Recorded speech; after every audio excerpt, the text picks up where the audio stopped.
আসসালামু আলাইকুম। কেমন আছেন সবাই? সেদিন হঠাৎ করে রাতে ঘুম ভেঙে গেল। এই ধরেন রাত 2-3টা হবে। ঘুম ভাঙতেই দেখি পাশে আমার ছোট্ট মেয়েটি ঘুমিয়ে আছে।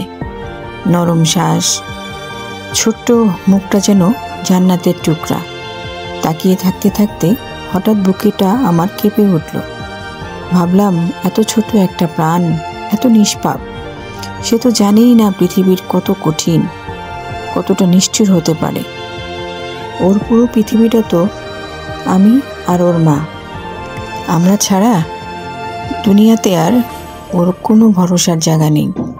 মেয়ের দিকে তাকিয়ে থাকতে থাকতে হঠাৎ মনে হলো, যদি একদিন আমি না থাকি, যদি কোনো দিন সকালে উঠেও আমাকে পাশে না পায়, এই কথাটা চিন্তা আমাকে হৃদয়ের ভিতরে ভেঙে 2 টুকরো করে দিল। কারণ বাবা মানে শুধু তো একজন মানুষ না, বাবা মানে তো একটি ঘরের আলো, পরিবারের ভরসা, সন্তানদের দেওয়াল আর মায়ের শক্তি। বাবা না থাকলে শুধু একটি চেয়ার ফাঁকা হয় না, একটি পুরো সংসার থমকে দাঁড়িয়ে যায়। একটি শিশুর নিরাপত্তা ভেঙে পড়ে, একটি মায়ের কাঁধে পাহাড় ভর করে, আর একটা ঘরের হাসি যেন চিরদিনের জন্য নিভে যায়।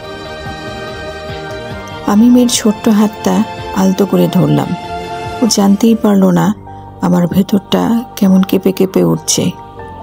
সেই নিষ্পাপ ঘুমানো মুখ দেখে মনে হলো, হে আল্লাহ, আমাকে বাঁচিয়ে রাখুন এই ছোট্ট প্রাণটার জন্য।